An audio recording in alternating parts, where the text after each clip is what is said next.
teşekkür ediyorum. Evvela Mirgələn müəllimə teşekkür ediyorum. Sonra neçə illərdir müdür kimi değil, ana bacı kimi olduğum Bəslə xanıma teşekkür edirəm.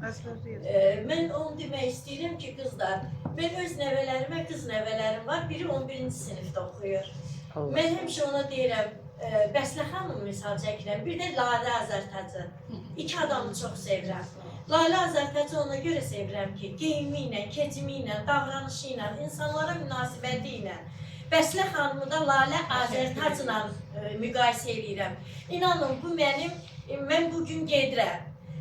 Bəslə müəllimə, yəni məni sən qeyriyyə niyə işdə deyilsən deməyəcək.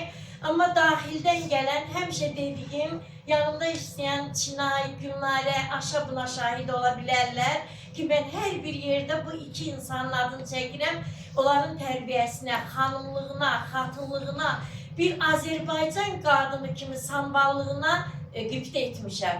Danışıqlarına, mən biraz emosionalım, biraz bərk danışanam. Həmişə asta danışan xanımlara qibdə etmişəm ki, çox xanımlığın, xatınlığın bir növü də asta xanım-xatın danışmaqdır. Eyni zamanda Aynur xanıma bir fədakar ana olaraq, həmişə zəhmətimizi çəkən bir xanım olaraq təşəkkür edirəm. Mirgələn müəllimlə eyni vaxtda işə başlamışıq. 1981-ci ildə mən gəldim, onda Mirgələn müəllim də təzə gəlmişdi, Mirgələn müəllim. Bir böyük qardaş kimi, bir əsl Azərbaycan kişisi kimi. Hər yerdə deyirəm, qızlar, İnanın, demişəm ki, o sözü soruşurdu, heç vaxtda heç bir qadının üzrə baxmırdı. Mən işə başlayanda 20 yaşım var idi, yəni ən gözəl, ən gəc vaxtım idi. Yəni, mən Mirgələn müəllimə böyük qardaş kimi təşəkkür edirəm. Həmişə gedib, bizim sənədlərimizə elə baxıb ki, ikinci bir adama ehtiyac olmayıb onunla gedən adama ki, bizim sənədlərimizə baxsın. Yəni, bizim kitabxananın müdafiəçisi olun. Ona görə Mirgələn müəllimə təşəkkür edirəm. Bir, nə bilim, vicdanlı qeyriyyətdə Azərbaycan kişisi kimi təşəkkür edirəm, qardaşım kimi təşəkkür edirəm.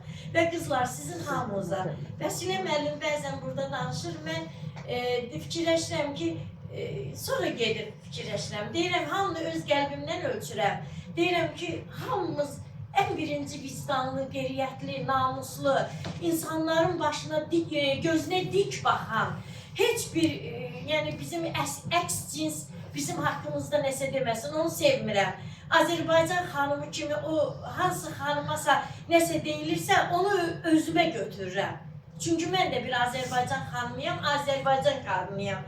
Bəslə müəllim bir neçə dəfə belə nəsihətlər verib. Mən də Bəslə müəllimənin nəsihətlərinə qoşuluram. Dünyada ən gözəl var dövlət vicdanımız, qeyriyyətimiz, alnı açıq, üzü ağ olmağımız, evlatlarımıza, qardaşlarımıza, çevrəmizdə olan kişilərə deməsinlər ki, bu filan kəsin qardaşıdır. Yaxşı mənada bugün Mirgələn dedi, Mirgələn müəllim dedi, çox-çox təşəkkür edirəm mənim haqqımda olan dəyərinə görə, ifadələrinə görə, eyni zamanda Bəslə xanımın mənim haqqımda dediklərinə görə, hamımızın dediklərinizə görə çox-çox təşəkkür edirəm. Mənə verdiyi öz dəyərə görə. Çox danışaram, amma vaxt yoxdur, Bəslə müəllim iclas edəcək. Hamımıza təşəkkür edirəm, qızlar. Hamımıza can sağlığı, hamımıza əsl xanım olmağı, evimizin xanımı olmağı Allah'tan diləyirəm. Uzun, sağlam, ruzili, bərəkətli, bu gözəl mübarək ayda ömür arzulayıram. Hər evə, hər süfrəyə ruzi bərəkət arzulayıram.